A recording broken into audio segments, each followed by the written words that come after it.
Good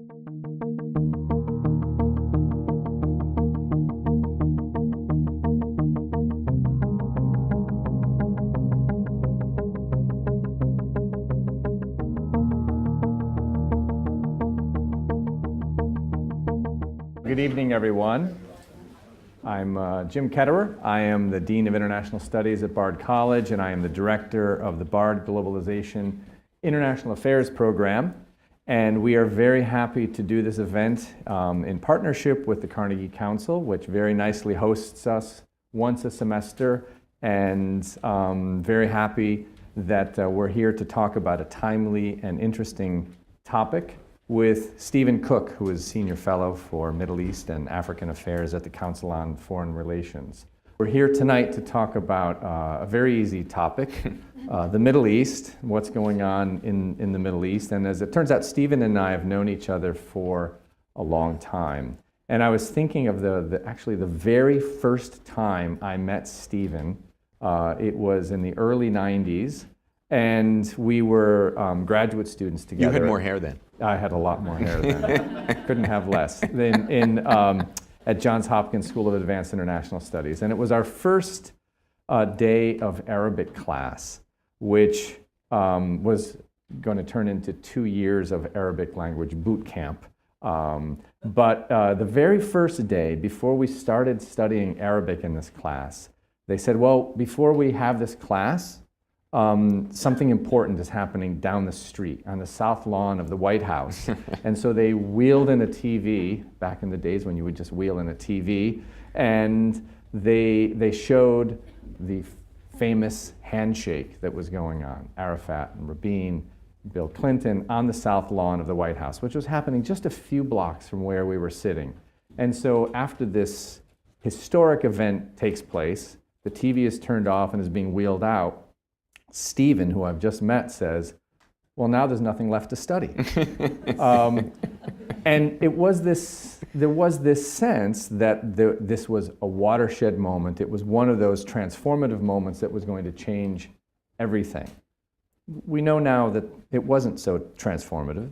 Historic, certainly, but not as transformative as it appeared to be, and as all the hopes that were put upon that moment. And it struck me in reading your very excellent new book that people thought very much the same way about the series of Arab uprisings, that this was going to change this long period of the persistent authoritarianism in the region, that things were going to change quickly and very much for the better, and that has turned out not to be the case.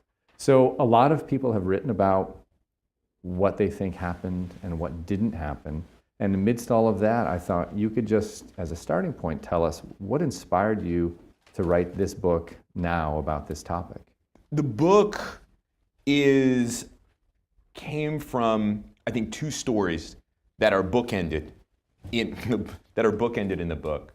For those of you who've seen it or will take a look at it, the prologue is a recounting of the night of January 25th, 2011, and the early morning hours of January 26th, 2011, when I was in Tahrir Square with, at the time, probably 30,000 people. And it was a rather extraordinary moment for me, personally, to be there, to be witnessing what was happening on the square. And I was there for the following few days as well. It had been, for me, particularly interesting because I had just finished the first draft of my second book called The Struggle for Egypt. And I suddenly found myself in the square where people were demanding the end of the regime. People were demanding bread, freedom, and social justice. These were things that people were actually saying. It was an extraordinary moment of empowerment and a demand for dignity, something that I had seen through the television in 1989 during the revolutions in Eastern and Central Europe, but had never really experienced firsthand. I'm a little kid from the New York area.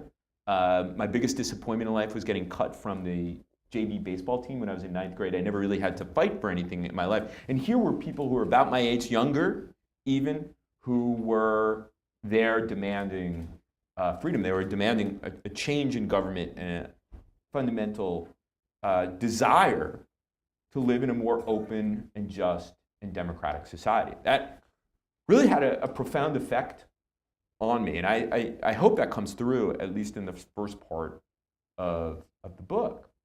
I went back to Cairo probably every 6 or 7 weeks after Hosni Mubarak fell.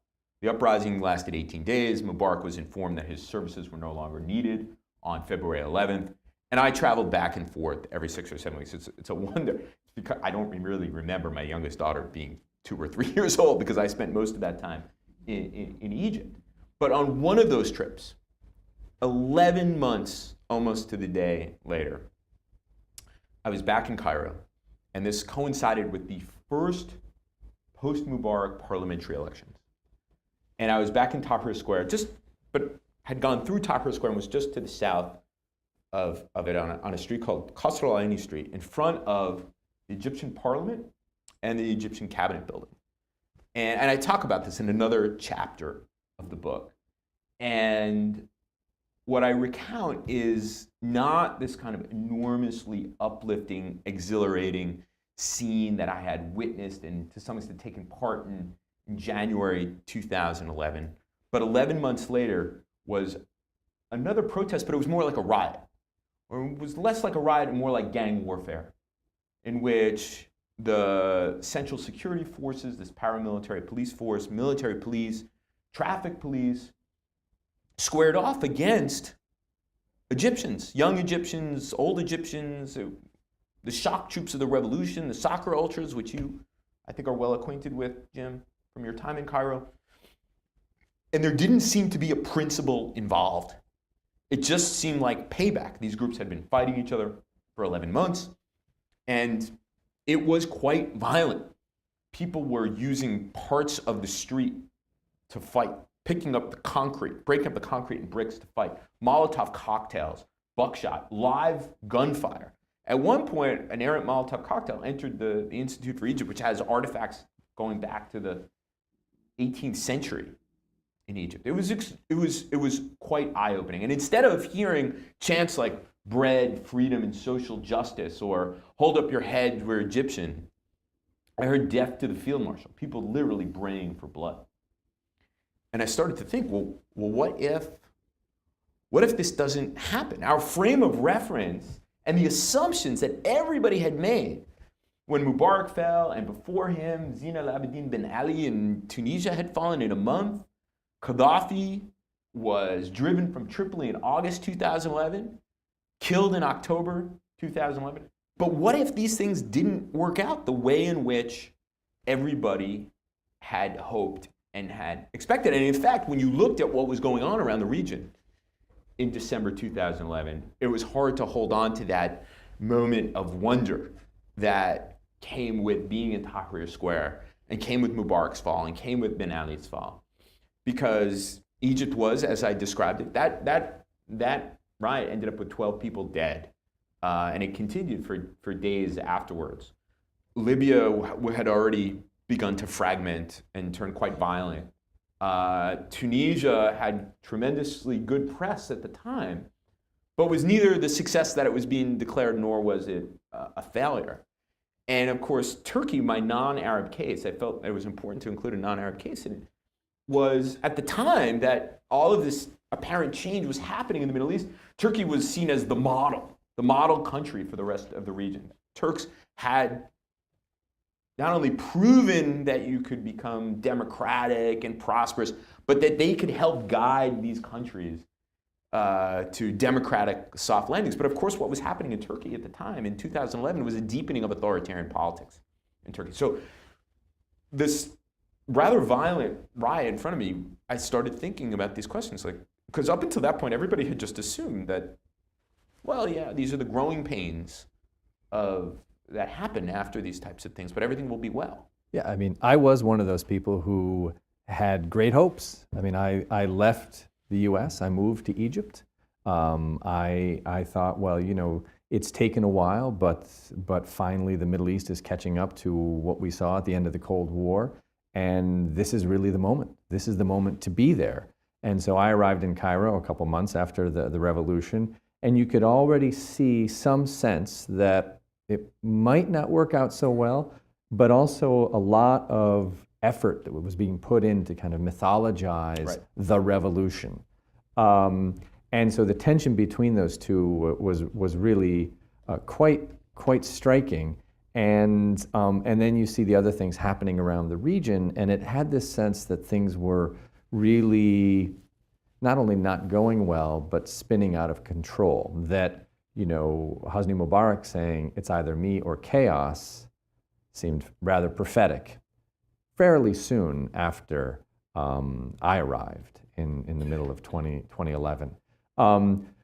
But the other part of your book that I think is really important is you also talking about how Washington works, how Washington tries to grapple with difficult issues like this, chaotic issues that don't lend themselves to an easy narrative. And so I was working closely with people in the US Embassy in Cairo, and I think they also were very optimistic about what might happen.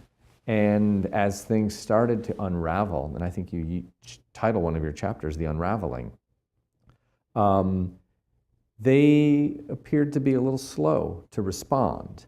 And there was not a specific policy to respond to that set of circumstances. So when you talk about the meeting that happened in DC in March of 2011, and the various people around that table and trying to sort through what already were some disturbing signs, I think that's worth recounting. The book is about the Middle East, but it's also about Washington in the Middle East. And it's about the way in which Washington responds and the way in which Washington tries to make policy and tries to make sense of very complicated things. And so the discourse in Washington about Libya was, wow, Libya is in the best position to become a democracy. Because when Gaddafi was driven from Tripoli and Gaddafi was killed, he left nothing behind. So Libyans had a blank slate to have this kind of perfect democratic experiment, whereas Egyptians would have to contend with the army, the senior bureaucracy, the judiciary. All of them were from the Mubarak era. Tunisians would have to struggle with the leftovers of the Ben Ali. But Libya was somehow going to make that transition relatively easy. These were the kinds of things that I think people in the policy community desperately wanted to believe. No one knew much about Libya. Think about Libya up until around this time, or the mid-2000s. It was a black box. There were no Americans there. Gaddafi and the United States had extraordinarily difficult relations. It's under sanction through most of the 1980s. We had military conflicts with the Libyans in the 1980s.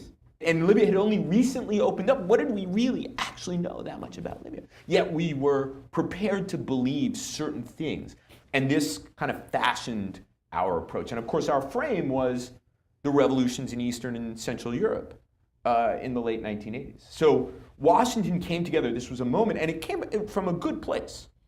We had saved the world from Nazism. We had saved the world from Soviet communism. Now we were going to help make democracy in the Middle East, and Washington came together with a flurry of activity, tremendous rate of production of knowledge and analysis about what was happening and what the United States should do. But if you take all of the things that were said and written at the time, and Jim is referencing a meeting that I went to in spring of 2011 at the Brookings Institution, in which all the kind of people in the Middle East watching world in Washington were going to get together. We're going to have this big discussion, and it was going to result in a book about what the United States should do in the new Middle East. And the stuff that came out of this meeting and subsequently was, pardon me, but lame blandishment on top of lame blandishment. And the argument that I make in the book is that this isn't because people in Washington are stupid. You have enormously accomplished people with tremendous experience in the region, government experience. That wasn't really the problem, that we were dealing with dumb people. It's the nature of the problem itself. What diplomatic tools does the United States have to bring to bear to influence politics in a country where people define their struggles in essentially existential terms? What is it that the President of the United States can do constructively to make Egypt a democracy, or Egypt less unstable, or make Libya not fragmented? These are conflicts that are at the very root of societies that are asking kind of basic questions about their identity, about what kind of governments they want, what kind of societies they want. And when the stakes are so high, outsiders have very, very little ability to influence how politics works. And there's this certain conceit in Washington, because we have all of this power, that we can somehow leverage that power into getting people. And it's an uncomfortable view, because it suggests that people in the region don't have their own ability to calculate their own interests and what their politics on the ground is, and that we can somehow shape their behavior by either making statements or withholding aid or adding aid. When I think this entire episode proves that, at least when it comes to these kinds of conflicts, these kinds of existential conflicts about what it means to be Egyptian, or what Libyanness even means at this point, what kind of societies these people in these countries that are experiencing these kinds of uprisings and conflict want, that there's not a lot that the United States can do. But nevertheless, Washington gets all geared up to help.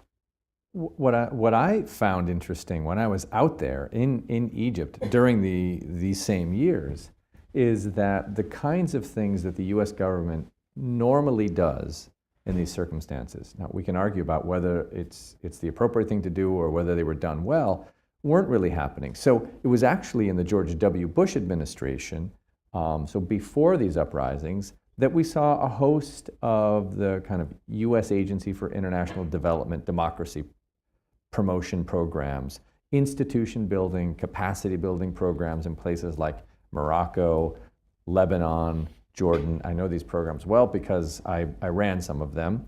And as you note in the book, it's very hard to determine in a short-term time frame whether they really delivered on much or not.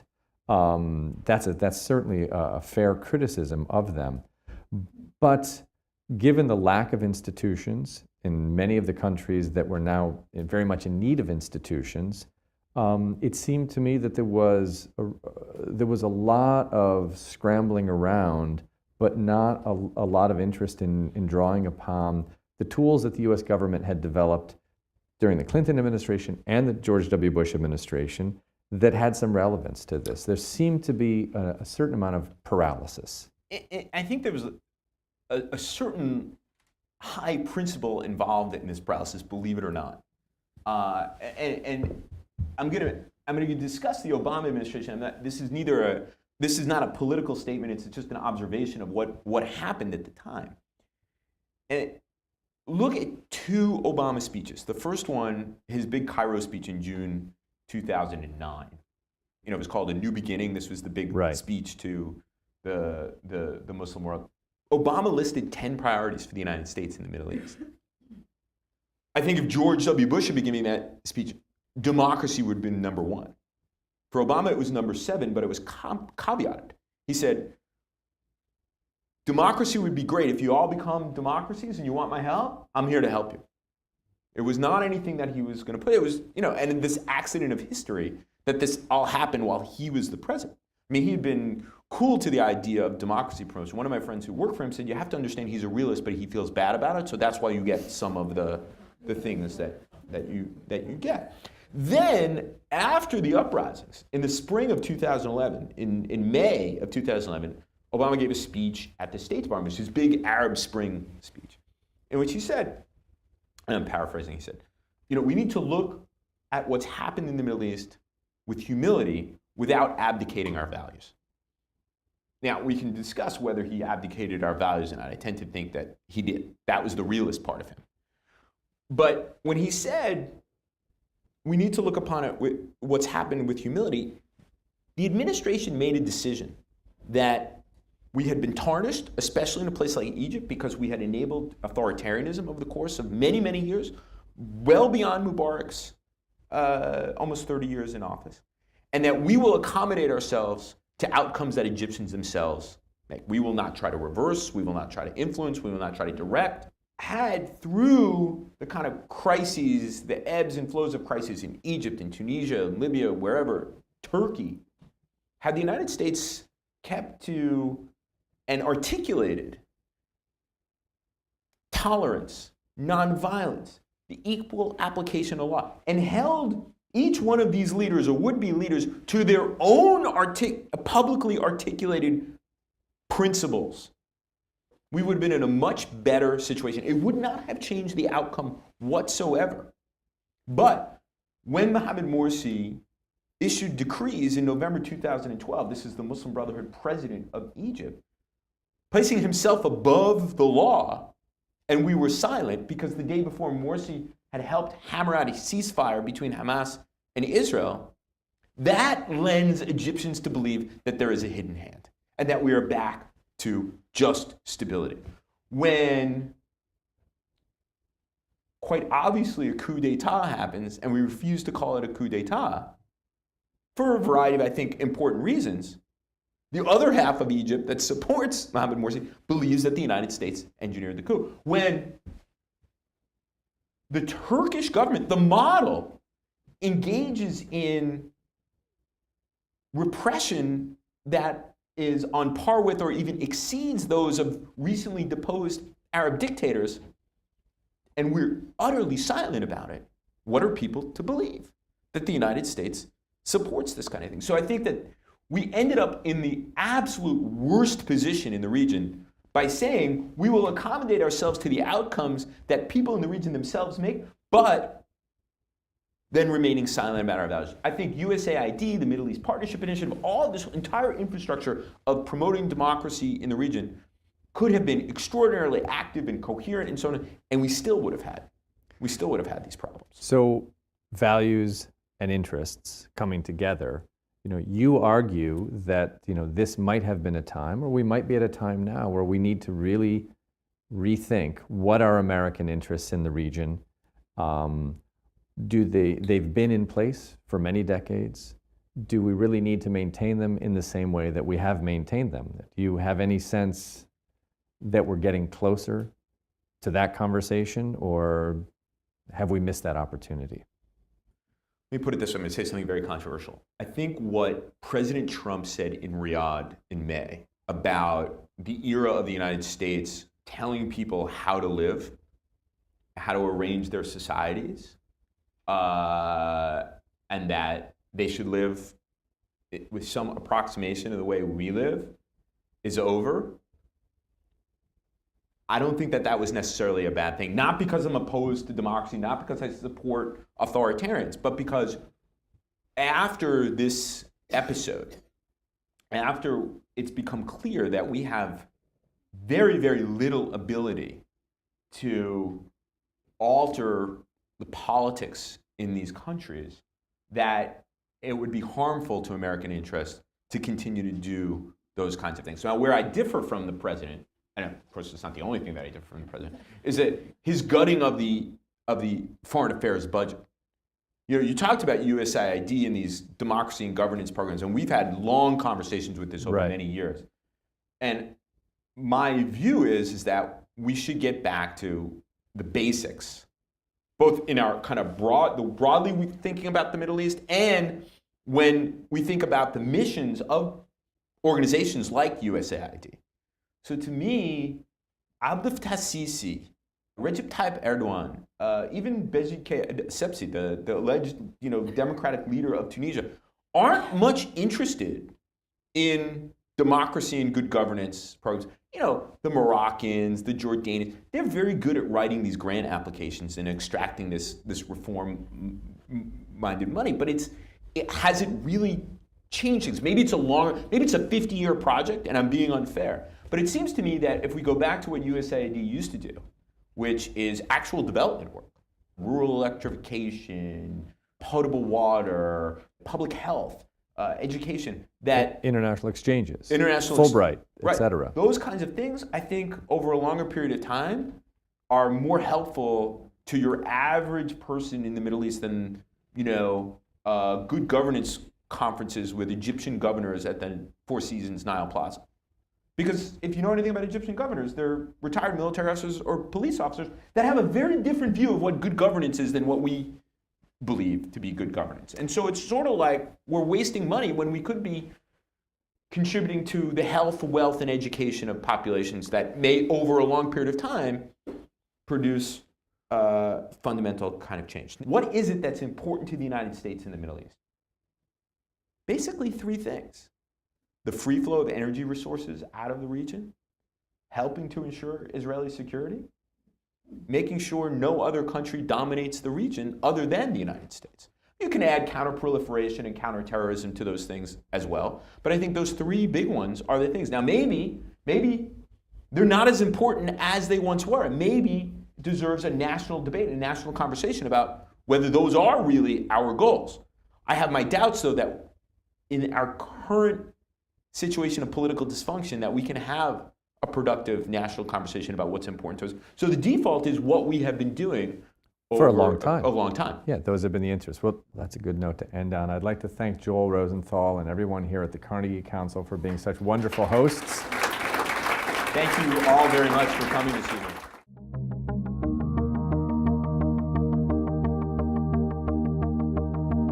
For more on this program and other Carnegie Ethics Studio productions, visit carnegiecouncil.org. There you can find video highlights, transcripts, audio recordings, and other multimedia resources on global ethics.